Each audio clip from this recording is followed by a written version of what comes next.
सियावर रामचंद्र की जय। राम कथा के रसिक तुम भक्त रास मति धीर। आई सुवासन करिय प्रभु तेज पुंज कपिवीर। लखन सिया रामचंद्र की जय। कल का प्रसंग था कि माता कौशल्या जी भगवान राम से पूछती हैं कि वन जाने के लिए राजा ने क्यों कहा, इसका कारण क्या है, यह तुम मुझे बतलाओ। तब भगवान राम के रुख को देखा,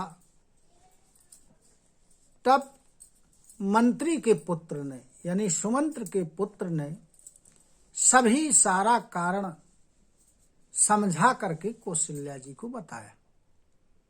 उस प्रसंग को सुनकर के कौशल्या जी बिल्कुल चुप रह गई, गूंगों की तरह। अब कौशल्या जी ना तो यह कह सकती हैं कि तुम घर पर रहो, वन मत जाओ, और ना यह कह पा रही हैं कि तुम वन के लिए चले जाओ। दोनों प्रकार से उन्हें कठिनाई हो रही थी। एक तरफ धर्म था, एक तरफ स्नेह था, मां का ममत्व था। दोनों ने कौशल्या जी की बुद्धि को घेर लिया। और कौशल्या जी मन में सोचती हैं कि यदि मैं इनसे अनुरोध करके, हट करके और रख लेती हूं, नहीं जाने देती हूं, तो धर्म जाता है और दोनों भाइयों में विरोध भी हो सकता।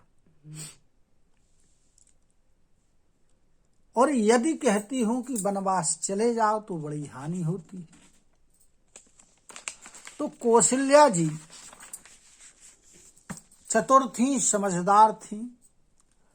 उन्होंने धर्म को प्रधानता दी। स्त्री के धर्म का, पातित्व धर्म का पालन करते हुए और भगवान राम से कहती हैं कि हे तात, मैं तुम्हारी बलि जाती हूं और जो तुमने पिता की आज्ञा का पालन करना उचित समझा, वह सभी धर्मों का शिरोमणि है। पहले राजा ने राज देने के लिए कह दिया था, फिर वनवास दे दिया, इसका मुझे कोई दुख नहीं है। दुख केवल इस बात का है कि तुम्हारे बिना भरत जी, राजा दशरथ जी और जो सारा समाज है, यह बड़ा दुखी हो जाएगा।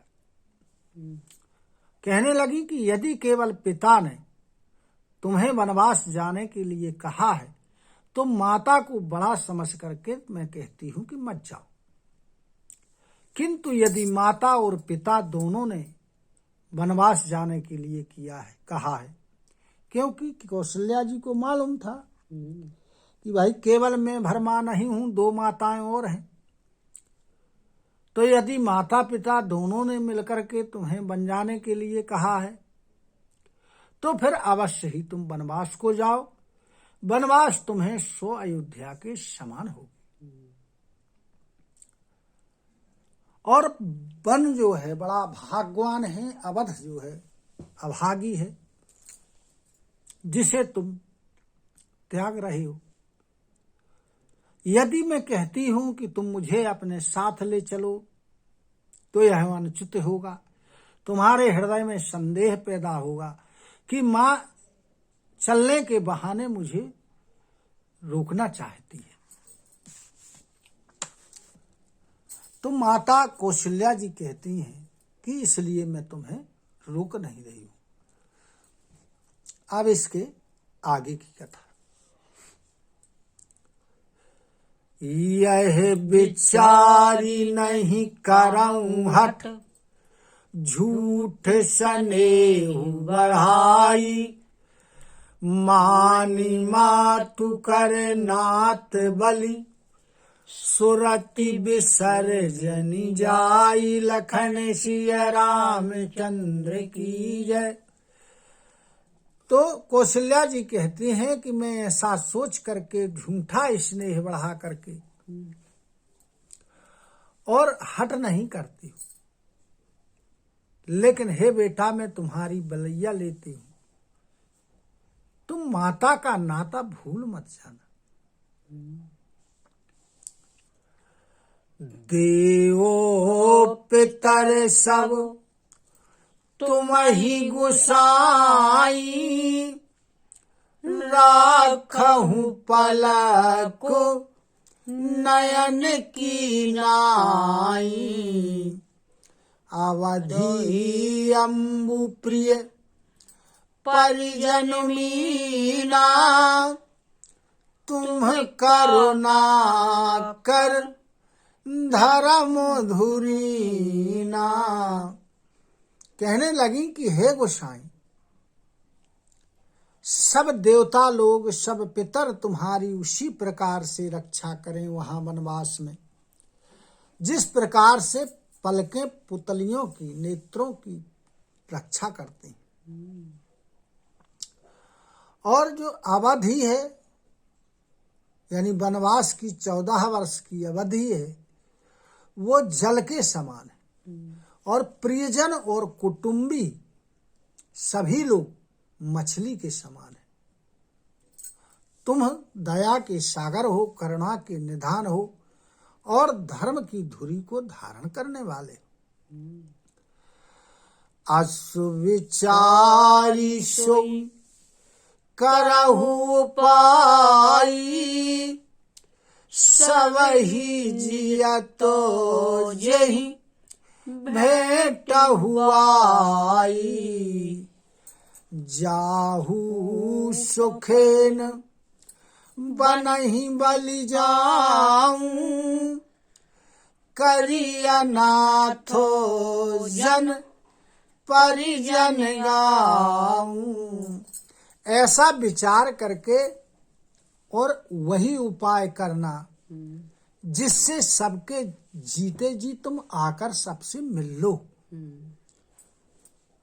और मैं तुम्हारी बलहारी जाती हूँ। तुम सेवकों को, परिवार वालों को, नगर के निवासियों को अनाथ करके और सुख पूर्वक वन को जाओ। यानी माता कौशल्या जी ने उन्हें आज्ञा प्रदान कर दी।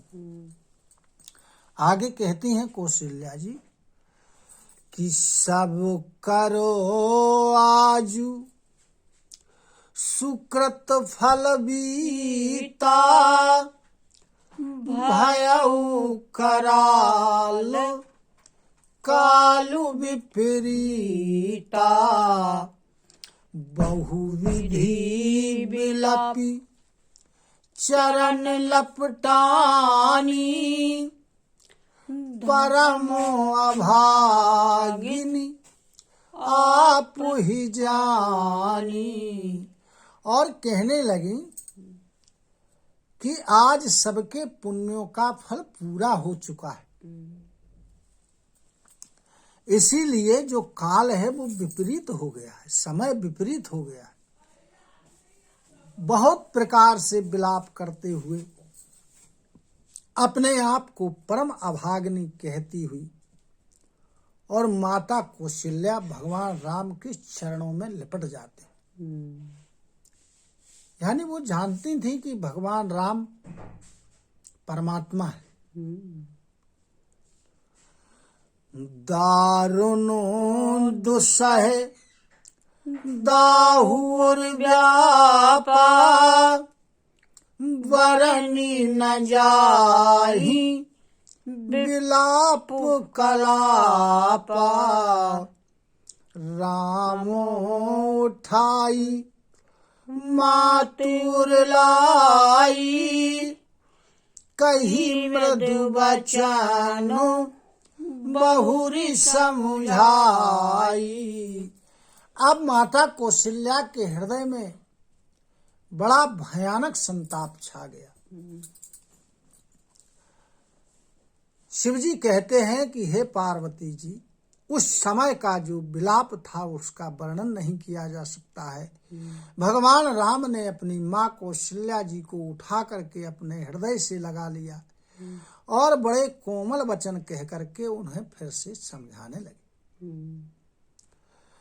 समाचार ते ही समय सुनी सिय उठी अकुलाई, जाई सासु पद कमल जुग, बंदी बैठी सिरुनाई, लखन सिया रामचंद्र की जय। उसी समय सीता जी को समाचार प्राप्त होता है कि रामचंद्र जी वनवास जा रहे। तो यह बात सुनकर सीता जी व्याकुल हो जाते हैं और वो उठती हैं और अपनी सास के पास आ जाती हैं, उनके चरणों में अपना सिर नवा करके और नीचे को सिर करके उनके पास बैठ जाती हैं। अब कौशल्या जी के सामने एक दूसरी समस्या है। दीन है आशीष सासु मृदुबानी, अति सुकुमारी देखी अकुलानी, बैठी नमित मुख सोचती सीता, रूप राशि पति प्रेम पुनीता। अब माता कौशल्या जी ने सीता जी को आशीर्वाद दिया बड़े कोमल वचनों के साथ और सीता जी को सुकुमारी समझ करके और बड़ी व्याकुल हो गए। सीता जी ने कुछ कहा नहीं है लेकिन समझ गए कि ये भी भगवान राम के साथ जाना चाहते। अब रूप की जो राशि है, पति के साथ पवित्र प्रेम करने वाली सीता जी नीचे को मुख किए हुए बैठी सोच रही। क्या सोचती हैं माता सीता कि चलनो चाहत बन जीवन नाथू, के ही सुकृति सन हो यही साधु, की तनो प्राणों की केवल प्राणा, विधि करतऊ कछु जाई न जाना। सोच रही हैं अपने मन में कि जो मेरे जीवन के प्राणाधार हैं वो वन को जाने वाले। अब ऐसा कौन सा पुण्य है कि जिसके कारण मुझे उनका साथ प्राप्त हो जाएगा। अब वो सोचती हैं कि या तो केवल प्राण उनके साथ जाएंगे या प्राण और शरीर दोनों जाएंगे। यदि साथ जाने को मिल गया तो प्राण और शरीर दोनों साथ जाएंगे। वही यदि साथ नहीं मिलता है जाने को तो मेरे प्राण इस शरीर को छोड़ देंगे, तो केवल प्राण साथ में जाएंगे। अब सोच रही हैं कि विधाता की करनी तो मालूम नहीं है कि क्या होगा। चारू चरण नखो लेखति धरोनी, नूपुर मुखोर मधुर कवि बरौनी, मनहु प्रेम वस विनती करोही, हमहि सिय पद जनि परिहरोही। सीता जी अपने सुंदर चरणों के नखों से पृथ्वी को कुरेद रही। तो जब वो पृथ्वी को नखों से कुरेदती हैं तो जो उनके पायजेब थे वो मधुर ध्वनि कर रहे। कवि कहते हैं कि मानो ऐसा लगता है कि प्रेम के बस होकर के वो फायज या नूपुर यह विनय करते हैं कि सीता जी के चरण कभी भी हमारा त्याग ना करें। मंजू विलोचन मोचति बारी, बोली देखी राम महतारी, तात सुनहु सिय अति सुकुमारी, सास ससुर परि जनहि प्यारी।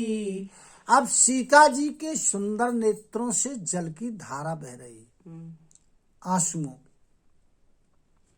उनकी जब ऐसी दशा देखी तो माता कौशल्या जी श्री रामचंद्र जी से कहती हैं कि हे तात, सीता जी अत्यंत सुकुमारी हैं और सास ससुर तथा परिवार जनों को बहुत प्रिय है।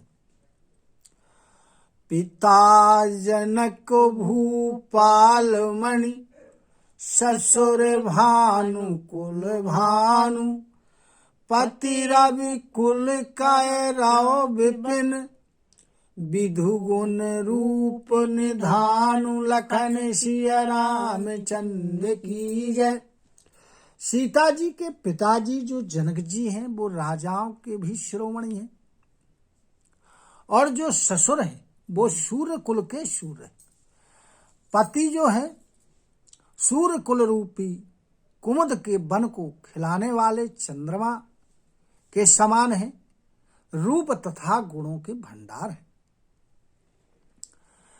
मैं पुनि पुत्र बधू प्रिय पाई, रूप राशि गुण शील सुहाई, नयन पुतरी करी प्रीति बढ़ाई, राख्यों प्राण जान की लाई। फिर मैंने एक रूप की भंडार, गुणों और शीलता की राशि यानी भंडार पुत्र वधू पाई है। मैंने इसको अपनी आंखों की पुतली बनाए रखा है और इससे प्रेम बढ़ा लिया है, और मेरे प्राण अब इसमें लगे हुए हैं।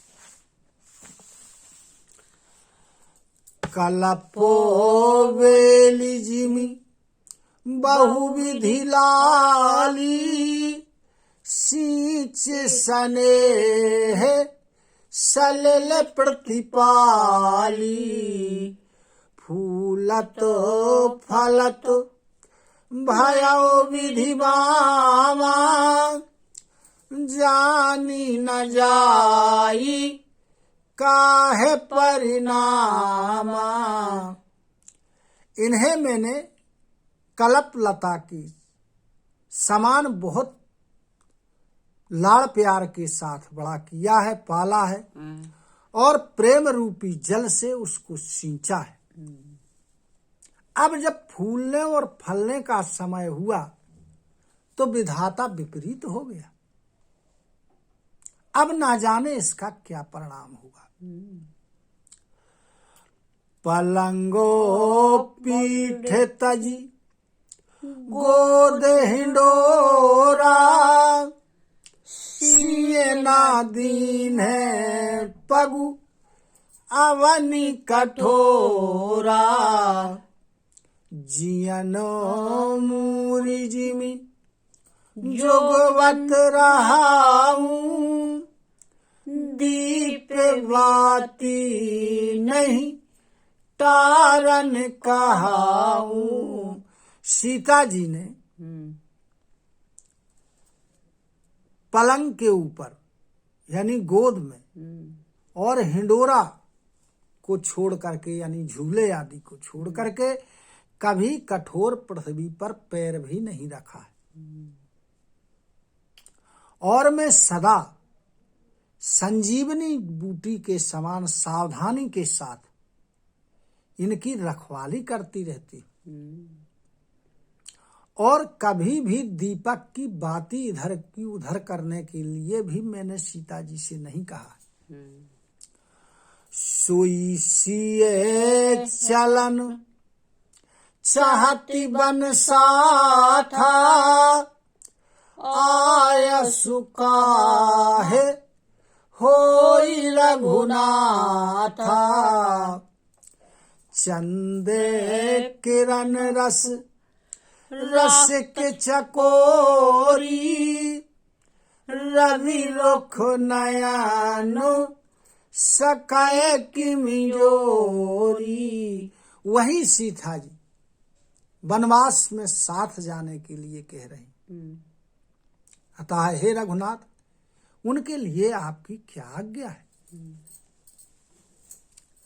चंद्रमा की जो किरणों का रस है उसको हमेशा चाहने वाली चकोरी सूर्य की तरफ कैसे आंख मिला सकती। करी के हरि निशिचर चरहि दुष्ट जंतु बन भूरी विष वाटिका की सोहे सुत सुभग संजीवन मूरी लखन सिया रामचंद्र की जय। हाथी सिंह राक्षस दुष्ट जीव जंतु वन में हमेशा विचरण करते रहते हैं और विष की वाटिका यानी विष की बगिया में सुंदर संजीवनी क्या शोभा पा सकेगी। सियावर रामचंद्र की जय। कथा विसर्जन होते हैं सुनहु वीर हनुमान जो जन यहाँ से आए हो सोता करौ पयान सोता सब आश्रम गए शंभु गए कैलाश रामायण मम हृदय में सदा करो तुम वास लखन सिया रामचंद्र की जय। उमापति महादेव की जय। पवन सुत हनुमान की जय।